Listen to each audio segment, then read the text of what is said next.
Hello everyone, welcome to ACPPSC। मेरा नाम वंदना सिंह है। इस वीडियो में हम मार्क बूस्टर जो है 50 क्वेश्चन करेंगे और इसकी जो PDF है आपको ACPPSC प्रीलिम्स कोर्स के साथ मिलेगी।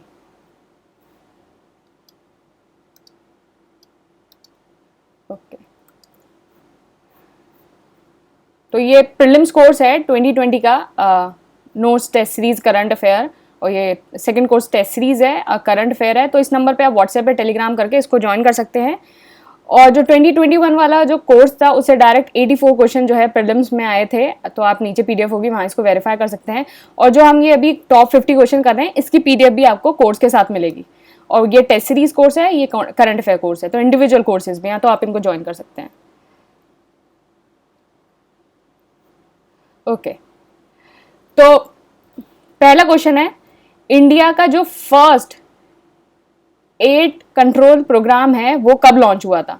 तो ये है आंसर डी। इसको हम बहुत फास्ट करेंगे। Answer D 1992। तो नेशनल एड्स कंट्रोल प्रोग्राम जो है 1992 में हुआ था। और आपका वर्ल्ड एड्स डे जो है 1 दिसंबर को मनाया जाता है। तो एड्स से रिलेटेड कुछ प्रोजेक्ट जो है साइन हुए हैं, जैसे प्रोजेक्ट सनराइज हुआ, वो लॉन्च हुआ था ministry of health and family welfare के थ्रू 2016 में। इसका काम क्या था कि जो HIV रेज हो रहा है नॉर्थ ईस्टर्न स्टेट में, उसको कंट्रोल किया जाए। फिर एक रेड रिबन हुआ, तो इसमें क्या है, रेड रिबन वियर करोगे as a way to raise awareness to run up to the world AIDS day. तो आप देखोगे कि कभी कभी आपने क्रिकेट मैचेस में देखा होगा या कुछ इस टाइप से देखा होगा, तो जितने प्लेयर्स होते थे वो अपनी एक रेड रिबन बांधे रहते थे, अपनी जो बाइसेप्स पे, उस पे एक रेड रिबन बांधे रहते थे। तो this is for the awareness create करने के लिए। फिर एक जो है 1990 प्रोग्राम है, तो इसमें 1990 में क्या है कि 90% of those who are HIV positive know their status. 90% को अपना स्टेटस पता होना चाहिए। जो इसमें से जो 90% है उनको ट्रीटमेंट में होना चाहिए, और जो इसमें से 90% जो ट्रीटमेंट में है और should experience effective viral load suppression. तो ये 1990 का है। फिर नेशनल एड्स कंट्रोल प्रोग्राम जो है वो लॉन्च हुआ था, नेशनल एड कंट्रोल ऑर्गेनाइजेशन 1992 से 1999। नाको जो है ministry of health and family welfare के अंदर आती है। तो share of the top 0.0% rose from 7 to dash in 2021 as per the finding of the latest world inequality report. तो जो टॉप 0.01 है उनका जो शेयर है 7 से कितना बढ़ गया है वर्ल्ड इनइक्वालिटी रिपोर्ट के अकॉर्डिंग? तो ये है आंसर सी 11%। तो आंसर सी 11%। तो एवरेज इनकम जो है इंडियन अडल्ट पॉपुलेशन की वो 2 लाख जो है 4,200 रुपये है। तो बॉटम 50% जो है वो इतना अर्न करते हैं, और जो टॉप 10% है वो 11,66,520 करते हैं, ओवर 20 टाइम्स मोर। इंडिया का जो टॉप 10% है एंड टॉप 1% है वो होल्ड करता है 57% और 22% of the total income respectively. और जो शेयर है बॉटम का वो 50% से डाउन हो गए 13% हो गया। तो टॉप 10% जो है वो 57 टोटल इनकम करता है, और जो टॉप 1% है वो 22%। तो आप ये ध्यान रखेंगे। तो first synchronous census in India was held in 1881, और as per the official gazette the individual data collected in census under the census act 1951। तो इसका जो आंसर है वो आंसर ए है। तो जो सिंक्रोनस सेंसस है वो 1881 में हुआ था। 1881 में जो वॉइसरॉय थे लॉर्ड रिपन के टाइम। तो आप बताएंगे जो फर्स्ट सेंसस था, ये तो सिंक्रोनस है, तो फर्स्ट सेंसस कब हुआ था और उसके अंदर जो है वॉइसरॉय कौन थे? फर्स्ट सेंसस कब हुआ था और उसके अंदर वॉइसरॉय कौन थे, ये आप मुझे बताएंगे। ये तो सिंक्रोनस है, तो फर्स्ट कब हुआ था? तो जो as per the official gazette जो इंडिविजुअल डाटा है सेंसस का वो कलेक्ट होता है सेंसस 1948, 51 नहीं 1948, सेंसस 1948। तो सेंसस 2021 जो है वो 18 लैंग्वेज में होगा out of the 22 language under the 8 schedule and English, while the census 2011 जो है 16 में हुआ था out of the 22 language declare at that time. तो डिक्लेयर एट दैट टाइम। तो आप ये ध्यान रखेंगे 18 लैंग्वेज में होगा। जो सेंसस डाटा है वो 2024-25 तक अवेलेबल हो जाएगा, जैसे ही सारा जो प्रोसेस है वो कंप्लीट हो जाएगा। Socio economic caste census which collected the first figure on caste sense, तो सोशियो इकोनॉमिक कब से कलेक्ट कर रहा है figure, it is collecting from 1931, तो 1931 से जो है सोशियो इकोनॉमिक जो है वो कलेक्ट कर रहा है। तो socio economic caste census which collected the first figure of caste since 1931 is a large exercise of the enumeration of the caste. SECC is a tool to identify beneficiary of the state support. तो registrar general and census commissioner of India was founded in, तो registrar general census of India कब found हुआ था, 1961 में। तो registrar general and census of India was founded in 1961 by the government of India. ये आता है मिनिस्ट्री ऑफ होम अफेयर्स के अंडर, और इसका रोल क्या होता है कि जितना भी आपका डेमोग्राफिक सर्वे है, जैसे arranging, conducting, analysing of the result of the demographic survey including census of India, linguistic survey of India. तो रजिस्ट्रार जनरल क्या काम करता है, सेंसस ऑफ इंडिया, सेंसस निकालता है, एंड लिंग्विस्टिक सर्वे। तो इसके दो काम होते हैं। जो पोजीशन होता है रजिस्ट्रार जनरल का वो बेसिकली सिविल सर्वेंट है, और जो जॉइंट सेक्रेटरी की रैंक का होता है वो होल्ड करता है। फिर नेक्स्ट है Pragyata guideline recently seen in news are associated with which of the following area. तो प्रज्ञता गाइडलाइन जो किससे रिलेटेड है, डिजिटल एजुकेशन से। तो in keeping the view of the availability of the digital infrastructure, Pragyata guideline on digital education जो है वो issued हुई है to all the state government as well the school under the central government as advice. तो Pragyata guidelines किससे related है, digital education से। In which of the following is not the part of the country in the first edition of the Infinity Forum। तो Infinity Forum में जो है कौन सी first edition, तो ये बहुत ज्यादा इंपॉर्टेंट हो जाता है क्योंकि फर्स्ट एडिशन है। तो फर्स्ट एडिशन जो है इन्फिनिटी फोरम का, उसमें कौन सी पार्टनर कंट्री नहीं है, तो इसका आंसर है आंसर डी, ब्राजील। तो इन्फिनिटी फोरम जो है IFSCA फ्लैगशिप फाइनेंशियल टेक्नोलॉजी है, ग्लोबल थॉट लीडरशिप इवेंट। और जो फोरम है वो फोकस करेगा कि कैसे जो है टेक्नोलॉजी और innovation can be leverage by fintech university industry, और इसको होस्ट करेगा international financial service authority under the aegis of the government of India in collaboration with the GIFT City and Bloomberg. तो आप मुझे बताएंगे ये IFSCA कहाँ है, IFSCA कहाँ है। तो इसके अंदर जो फर्स्ट एडिशन है जो इन्फिनिटी का, उसके अंदर कौन कौन से मेंबर हैं, इंडोनेशिया है, साउथ अफ्रीका है एंड UK। तो ये पार्टनर कंट्रीज हैं, इन्फिनिटी फोरम की पार्टनर कंट्रीज हैं। तो इसको होस्ट कौन कर रहा है, government of India in collaboration with the GIFT city. Gift city कहाँ है आप ये बताएंगे, और IFSCA कहाँ है वो आप ये भी बताएंगे। तो आप ध्यान रखेंगे इंडोनेशिया, साउथ अफ्रीका और UK ये पार्टनर कंट्री है।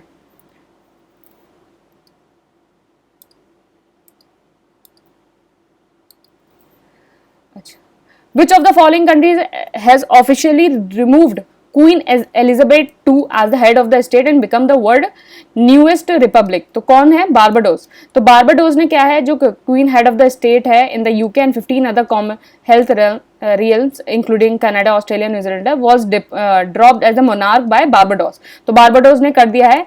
तो ये Caribbean nation is however expected to remain as the member of the commonwealth of the nation. तो कॉमनवेल्थ का तो मेंबर है जो 54 नेशन क्लब है, लेकिन जो है क्वीन को इन्होंने जो है रिमूव कर दिया है। मतलब एक तरह से जैसे इंडिया ने करा कि मतलब क्वीन को रिमूव कर दिया, लेकिन इंडिया जो है स्टिल कॉमनवेल्थ जो है उनका मेंबर है। तो इसी तरह से जो है बारबाडोस ने करा है। तो ये बारबाडोस याद रखेंगे।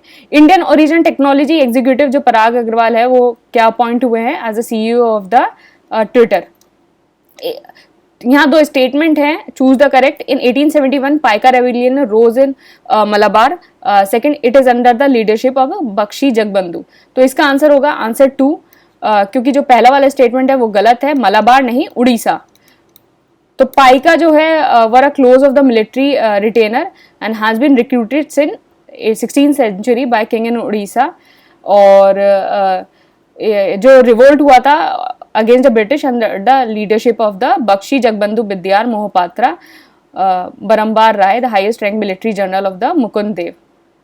तो यहाँ ये हुआ था रोदांगा जो है स्टेट के अंदर। यहाँ दो स्टेटमेंट गिवन है। जाई कोविड इज द फर्स्ट कोविड-19 vaccine in India that can be administrated to adult as well as those 12 and above. It is the only DNA based vaccine in the world and can be administered without needle. तो इसका answer दोनों सही है। तो ये बहुत important है क्योंकि ये पहली ओनली डीएनए बेस्ड वैक्सीन है वर्ल्ड में। तो जाइकोविड जो है कोविड-19 वैक्सीन है, डेवलप्ड हुई है बाय जाइडस कैडिला ग्रुप। तो ये भी आ सकता है जाइडा कैडिला ग्रुप का है, अहमदाबाद में। तो ये फर्स्ट वैक्सीन है इंडिया की जो एडमिनिस्टर करेगी एडल्ट और वो सब जो 12 साल से अबव है। तो 12 साल से अबव जितने ही बच्चे हैं उनको कैटर करेगी। इसमें निडल की जरूरत नहीं होती है और ये अकेली एक डीएनए वैक्सीन है और ये जो है डेवलप हुई है in partnership with the department of biotechnology under mission Covid सुरक्षा। तो मिशन कोविड सुरक्षा के अंदर जो है ये डेवलप हुई है। तो इंडिया ने जो कमिट किया है कि वो 40% of the installed electricity capacity from non fossil fuel energy resource करेगा, non fossil 40% from non fossil. तो ये कब करेगा? 2030 तक। तो इंडिया ने जो कमिट किया है कि वो 40% ऑफ इस installed capacity from non fossil 2030 तक। तो कंट्री जो इंस्टॉल करेगा renewable energy capacity standard 150 gigawatt while it's nuclear energy based install capacity standard 6.7। तो रिन्यूएबल कितनी है? 150.05 गीगावाट और न्यूक्लियर कितनी है? 6.78। तो ये जो है ब्रिंग कर देगा जो total non fossil based install capacity है to 156.83 gigawatt which is 40% of the total installed electric capacity of over 390 gigawatt. तो 40% है 390। इलेक्ट्रिसिटी कैपेसिटी 390 है, नॉन फॉसिल 156 है, मतलब इन दोनों को मिला देंगे तो 156 हो जाएगा जो 40% है। तो गवर्नमेंट ने ये कहा है कि वो अचीव करेगा 50 gigawatt of installed electricity capacity from non fossil fuel by the year 2030 in line with the prime minister announcement at the recently COP6। तो 500 गीगावाट जो है नॉन फॉसिल से करेगा 2030 तक, जो अभी COP26 जो है ग्लासगो में हुआ था वहां करा है। तो India installed renewable energy capacity कितनी है? तो रिन्यूएबल एनर्जी कैपेसिटी कितनी है? 150.05 और इसमें जो है न्यूक्लियर वाली कितनी है? न्यूक्लियर वाली 6.78 है। तो टोटल कितनी होगी? 156.83 गीगावाट। किसान उड़ान 2.0 प्राइमरीली किसको फोकस करता है? On transporting perishable good from. तो ये किसान 2.0 प्राइमरी फोकस करता है ट्रांसपोर्टिंग पेरिशेबल गुड। तो बेसिकली जो जितने भी पेरिशेबल गुड हैं उनको एयरपोर्ट के थ्रू ट्रांसपोर्ट किया जाएगा। तो ये जितने भी हिली, नॉर्थ ईस्टर्न और ट्राइबल एरियाज हैं तो वहाँ ये जो है किसान उड़ान 2.0 स्कीम जो है वो वैलिड है, hilly, north eastern and tribal area. तो union minister of civil aviation ने ये कृषि उड़े देश का नागरिक जो है वो लॉन्च किया था और इसका काम यही है कि hilly, north eastern and tribal area में। नेक्स्ट क्वेश्चन है choose the correct. Smart city mission was launch in 2016। The deadline for completing project and the smart city mission was extended to for all 100% city to June 2023। तो इसका answer होगा answer B. पहला वाला statement गलत है क्योंकि smart city mission जो है वो 2015 में हुआ था, जून 25 2015 में। और स्मार्ट सिटी मिशन जो है एक अर्बन रिन्यूएबल एंड प्रोग्राम है launch by government of India to develop smart city and make them citizen friendly and sustainable. The period of implementation of smart city has been extended till June 2023। तो अब जून 2023 तक जो है इसका period extend हो गया है, ये बहुत ज्यादा इंपॉर्टेंट है, जून 2023 तक। हाइपरसोनिक जो स्पीड है, how many times the speed of sound? तो ये 5 और मोर। तो 5 और मोर जो है हाइपरसोनिक स्पीड होती है। कितने एयरपोर्ट में जो है passenger will be able to use a face scan as their boarding pass. तो face scan as their boarding pass. तो यहाँ आप मुझे कमेंट बॉक्स में लिखेंगे कि कौन कौन से एयरपोर्ट हैं वो 4। तो environment pollution prevention and control authority जो है वो कब इस्टेब्लिश हुआ? 1988 में। फर्स्ट एड्स कंट्रोल प्रोग्राम कब लॉन्च हुआ? यहाँ 1992 होगा, यहाँ 1992 डी। ग्लोबल हंगर इंडेक्स कौन पब्लिश करता है? तो इसका हो गया concern world wide, answer D. तो कंसर्न वर्ल्ड वाइड जो है और साथ में वेल्थ हंगर लाइफ जो है वो ग्लोबल हंगर इंडेक्स लॉन्च करते हैं। तो 2021 जो ग्लोबल हंगर इंडेक्स है उसमें इंडिया की रैंक थी 101, तो 101 रैंक थी इसमें। और इंडिया जो है अमंग 31 कंट्रीज है where hunger has been identify as serious. तो इंडिया की जो कैटेगरी है वो हंगर में सीरियस है। लास्ट ईयर जो है इंडिया की जो रैंक थी वो 94 थी, 2020 में 94 थी। अब दो स्टेटमेंट है मनरेगा से related. It promise 100 day of unskilled work for every house hold and it at a पे ऑफ अबाउट 240 पर डे। तो इसका आंसर पहला होगा, दूसरा गलत है क्योंकि ये 100 डेज एम्प्लॉयमेंट तो देता है लेकिन जो पे है वो 202 रुपये है। तो इंडिया जो पार्लियामेंट है उसने मनरेगा एक्ट जो है अगस्त 2005 में जो है ऐड किया था, लेकिन 2009 में एक अमेंडमेंट आया। पहले जो एक्ट है उसका नाम था national rural employment guarantee act 2005, जिसका नाम चेंज करके नरेगा से अब हो गया मनरेगा, महात्मा गांधी। तो महात्मा गांधी बाद में लगा है, 2009 में लगा है, पहले 2005 में जो है इसका नाम नरेगा था। तो मिनिस्ट्री ऑफ रूरल डेवलपमेंट जो है नोटिफाई करती है fresh wage rated under MNREGA act और 2022 और 23 के लिए नोटिफाई कर दिया है। और वेज रेट नोटिफाइड जो होते हैं वो मनरेगा एक्ट के अंदर होते हैं और वेज रेट जो फिक्स्ड होते हैं according to the changes in the CPIL consumer price index agriculture labour which reflect the increase in the inflation in the rural area. तो किसके अंदर होता है? CPIL। तो CPIL के अंदर जैसे चेंज होगा उस तरह से मनरेगा के वेज रेट होंगे। तो वेज रेट जो है अभी 202 है। S-400 ट्रिम्प जो है mobile surface to air missile system है। तो कभी कभी ये भी आ सकता है कि S-400 क्या है? तो ये surface to air missile system है। तो ये किसने डिजाइन करी है? रशिया ने। Who has given the cyclone its name? Jawad.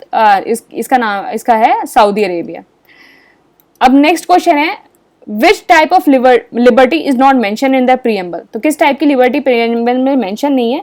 तो इसका नाम है, इसका आंसर है आंसर सी सोशल। तो सोशल लिबर्टी जो है प्रीएम्बल में मेंशन नहीं है। तो प्रीएम्बल में कौन कौन सी लिबर्टी मेंशन है? थॉट की, एक्सप्रेशन की, बिलीफ की, फेथ की और वर्शिप की। तो आप यहाँ देखना थोड़ा मतलब लिबर्टी किसकी है? थोड़ी सी इंटेलेक्चुअल और रिलीजियस लिबर्टी है। इंटेलेक्चुअल और रिलीजियस, आपको कोई economic, social and political term दे दी जाए तो इससे कंफ्यूज मत होना। मतलब ये याद करने का तरीका है कि आपको जो लिबर्टी है वो थोड़ी इंटेलेक्चुअल और लिबर्टी रिलीजियस लिबर्टी है। जैसे थॉट हो गया, एक्सप्रेशन हो गया, बिलीफ, फेथ एंड वर्शिप। तो ये इंटेलेक्चुअल और ये फिर उसके बाद रिलीजियस लिबर्टी है आपके पास। फिर उसके बाद जस्टिस आपके पास किसका है? Social, economic and political. Equality किसकी है? स्टेटस, अपॉर्चुनिटी की, to promote among them all. Fraternity है dignity of the individual and the unity and integrity of the nation. तो आप लिबर्टी में कंफ्यूज मत होना। Liberty is of thought, expression, belief, faith and याद करने के लिए आप देखने कर लेना कि इंटेलेक्चुअल एंड रिलीजियस, ये लिबर्टी है आपके पास। Which of the following case is not related to the preamble as a part of the constitution? तो कौन सा केस रिलेटेड नहीं है? तो इसका है मिनर्वा मिल। तो बर्बरी जो यूनियन केस है 1960 में, उसमें ये होता है कि प्रियम्बल जो है पार्ट नहीं है कॉन्स्टिट्यूशन का, लेकिन फिर उसके बाद जो है ये वाला केस था, इससे ओपिनियन रिवर्स्ड हुई। और केशवानंद भारती केस जो 1973 में आया था उसमें हुआ कि प्रियम्बल जो है पार्ट है कॉन्स्टिट्यूशन का। तो केशवानंद भारती में जो है सुप्रीम कोर्ट ने ये कहा कि the basic element of the fundamental feature of the constitution as contain in the preamble. तो preamble is the basic part of the constitution, part भी है, basic part of the constitution. और इस opinion को फर्दर क्लियरिफाइड किया supreme court ने LIC of India case 1995। तो आप इनका याद भी करेंगे, ये 1960 का केस था, केशवानंद भारती 1973 और LIC केस 1995 का। फिर मिनर्वा मिल जो है वो प्रियम्बल से रिलेटेड नहीं है। मिनर्वा मिल जो है basically fundamental right versus directive principle of state policy का जो डिस्प्यूट है उससे रिलेटेड है कि which one is the superior. तो मिनर्वा मिल केस जो है 1980 से रिलेटेड है। इसमें हेल्ड हुआ था कि Indian constitution is founded on the bedrock of the balance between fundamental right and directive principle. Okay, next question है the preamble has been amended twice. The three new terms were added by the amendment. तो इसका answer है answer B, 2 only. तो पहला वाला statement गलत है कि प्रीएम्बल जो है अभी तक सिर्फ एक बार अमेंड हुआ है। तो वो कब हुआ है? 42 कॉन्स्टिट्यूशनल अमेंडमेंट एक्ट 1976। अब मुझे बताएंगे 42 कॉन्स्टिट्यूशनल अमेंडमेंट एक्ट को एक नाम से जाना जाता है, बहुत फेमस नाम, तो वो नाम क्या है आप मुझे बताएंगे, किस नाम से जाना जाता है। और इसके अंदर जो है 3 न्यू टर्म्स हुए थे, पहला हो गया सोशलिस्ट, सेकुलर और इंटीग्रिटी। तो सोशलिस्ट, सेकुलर और इंटीग्रिटी। अच्छा, सोर्स और अथॉरिटी ऑफ द कॉन्स्टिट्यूशन क्या है कि drives it authority from the people of India, क्योंकि जब कॉन्स्टिट्यूशन शुरू होता है तो क्या लिखा था है, we the people of India. तो इसकी अथॉरिटी कौन है, पीपल। नेचर क्या है इसका, नेचर ये है of the Indian state, Indian state को क्या बताता है कि इंडियन स्टेट सोवरेन है, सोशलिस्ट भी है, सेकुलर है, डेमोक्रेटिक है और रिपब्लिकन है। तो हमारा जो इंडियन स्टेट है उसका नेचर ये है। ऑब्जेक्टिव क्या है, ऑब्जेक्टिव क्या है, जस्टिस देना, liberty, equality, fraternity as the objective. तो justice, liberty, equality and fraternity objective है। और डेट ऑफ एडॉप्शन क्या थी, 26 नवंबर 1949। तो 26 नवंबर 1949 को जो है प्रीएम्बल अडॉप्ट हुआ था। फिर नेक्स्ट क्वेश्चन है कि Poshan Abhiyan seek to improve the nutritional outcome for the girl child and it was launched in 2016 with a specific target to be achieved by 2022।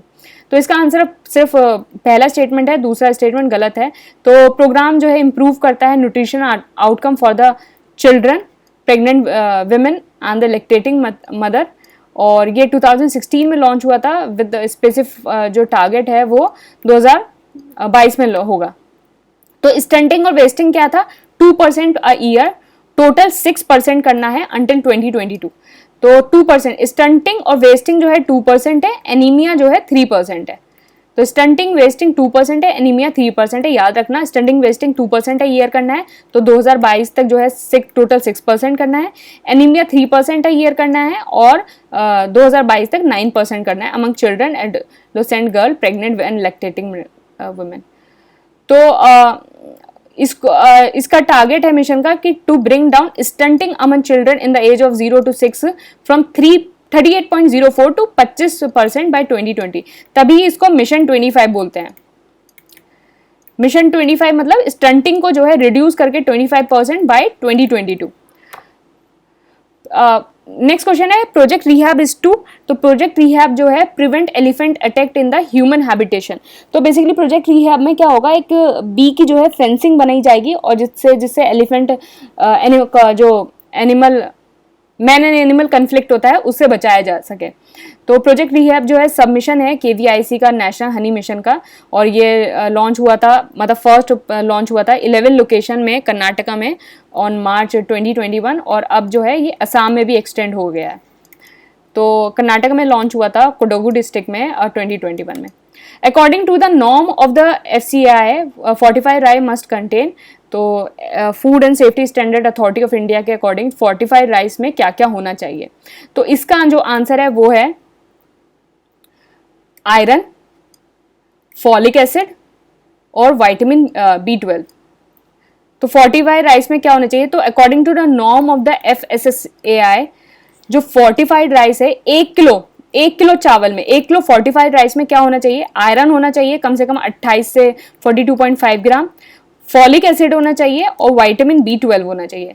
तो आयरन, फॉलिक और विटामिन B12 जो है वो मस्ट होना चाहिए। नेक्स्ट क्वेश्चन है according to the national family health survey report, India has been the largest burden of the iron deficiency and anaemia worldwide. Second, rice is the first item to get the government fortification push. तो इसका answer सिर्फ 1 है। तो according to national family health survey जो है India में largest burden है iron deficiency का और एनीमिया का।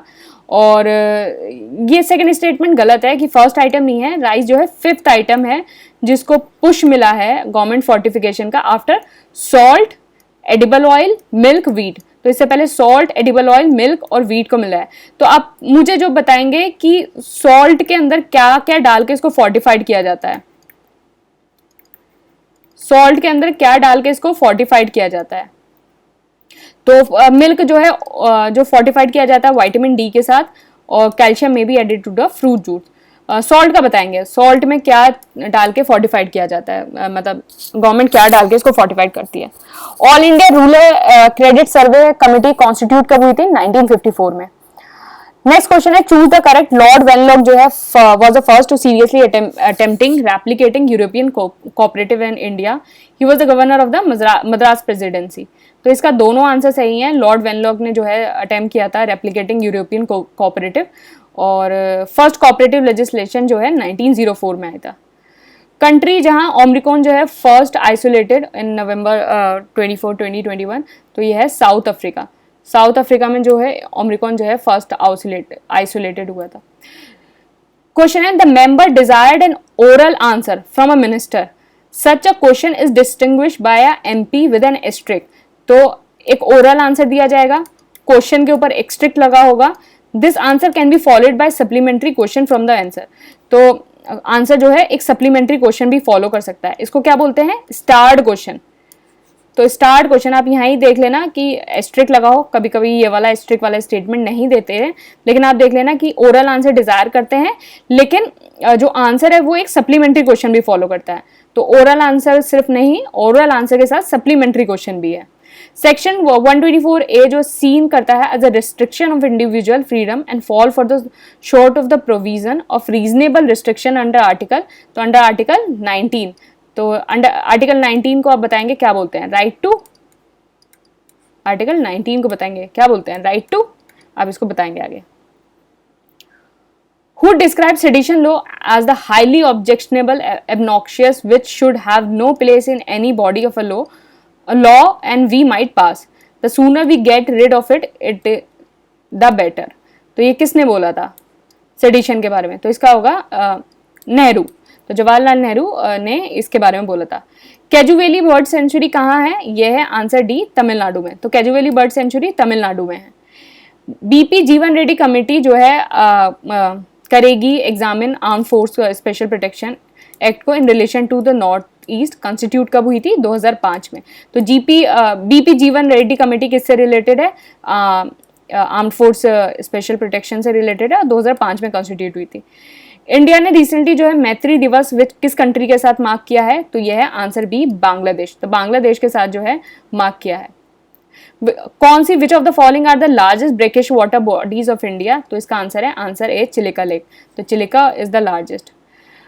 नेक्स्ट क्वेश्चन है, BIS is a international financial organisation owned by 52 member central bank, its headquarter in Basel, Switzerland. तो इसका आंसर सिर्फ 2 है। फर्स्ट वाला गलत है क्योंकि इस्टेब्लिश हुआ था 1930 में और it is owned by 63 central bank. Right to freedom to trade and business is a fundamental right guaranteed under, तो अंडर आर्टिकल बी। आर्टिकल इसका आंसर हो गया आंसर बी। तो article 19 sub clause 1 sub clause जी, तो इसके अंदर जो है freedom of trade and business है। इंडिया ने रिसेंटली मार्क किया है मैत्री दिवस किसके साथ? मैत्री दिवस किसके साथ किया है? बांग्लादेश के साथ। तो मैत्री दिवस किसके साथ किया है? बांग्लादेश के साथ। 2022 का विंटर ओलंपिक कहाँ होगा? चाइना में। Humanitarian assistance and disaster relief exercise PANEX for the member nation of the BIMSTEC. तो पेनेक्स एक्सरसाइज किसके लिए हो रही है? बिम्स्टेक के लिए। Which of the following are known early European as the Gibraltar of the east? तो इसको बोलते हैं रायगढ़ फोर्ट। तो रायगढ़ फोर्ट को बोलते हैं। फिर उसके बाद नेक्स्ट है, कस्तूरी रंगन कमेटी ने रिपोर्ट किया है, report proposed dash percentage of the total area of western Ghat to declare as the eco sensitive area. तो कितने परसेंट को इको सेंसिटिव किया है? तो इसका आंसर है आंसर सी, 37%। तो अगस्त 2012 में जो है एक हाई लेवल कमेटी बनी थी ऑन वेस्टर्न घाट, जिसका अंडर द कस्तूरी रंगन, जिसको जो है गडगिल, इससे पहले एक गडगिल कमेटी बनी थी, उसकी रिपोर्ट को जो है एग्जामिन करना था in holistic and multi fashion in the light of the response achieve from the state. तो कस्तूरी रंगन ने रिपोर्ट में ये बोला है कि 37% ऑफ द वेस्टर्न घाट जो है वो इकोलॉजिकली सेंसिटिव एरिया के अंदर आना चाहिए। और गडगिल ने जो बहुत एक्सट्रीम चीज़ बोली थी कि 64 बोला था उन्होंने कि इट शुड बी 64, लेकिन कस्तूरी रंगन ने इसको रिड्यूस करके कितना बोला? 37। तो कस्तूरी रंगन और जो गडगिल कमेटी है उसमें ये डिफरेंस है। जो गडगिल कमेटी है उसमें आपके जोन्स आते हैं, जोन 1, 2, 3 इस टाइप से। और कस्तूरी रंगन जो कमेटी है वो ESA के बारे में बात करता है, इकोलॉजिकली सेंसिटिव एरिया। जो गडगिल कमेटी है जो ministry of environment forest and ने जो है 2010 में रखी थी, इसका काम था to strategy for conserving western Ghat. India की रैंक कितनी है ग्लोबल MPI 2021 में? तो इंडिया की जो रैंक है वो ग्लोबल MPI 2021 में जो है 66 है। तो 1.3 बिलियन जो पीपल हैं वो मल्टी डायमेंशनली पुअर हैं, 1.3 बिलियन। और ग्लोबल डायमेंशनली पॉवर्टी इंडेक्स जो है रिलीज करता है UNDP and OPHI, Oxford poverty and human development.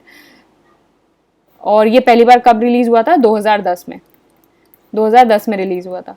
Treaty of Purandar जो है साइंड हुई थी शिवाजी और राजा सिंह के बीच में, रिप्रेजेंटिंग औरंगजेब। तो ट्रीटी ऑफ पुरंदर 1665 में होती जयसिंह वन और छत्रपति शिवाजी महाराज के बीच में, और this treaty was signed on 11 June 1665, और राजा जयसिंह ने साइन किया था on the behalf of the Mughal emperor Aurangzeb. तो औरंगजेब के बिहाफ में साइन किया था। लास्ट क्वेश्चन है, with who has been launch इस new laser communication relay demonstration LCRD? तो ये हो गया आंसर बी, नासा। तो ये जो PDF है आपको प्रीलिम्स कोर्स के साथ मिलेगी। आप जो प्रीलिम्स कोर्स है उसको ज्वाइन कर सकते हैं, इस नंबर पे व्हाट्सएप करके इसको ज्वाइन कर सकते हैं। 3 कोर्सेज हैं, जो आपकी PDF है वो फर्स्ट वाले कोर्स के साथ मिलेगी। इस वाले कोर्स के साथ आपको PDF मिलेगी, फर्स्ट वाले। तो ये 50 क्वेश्चन हो गए। तो ऐसे ही हम 50 क्वेश्चन का जो है सबसेट लाते रहेंगे और आप इसको देखते रहिए। Thank you and all the best.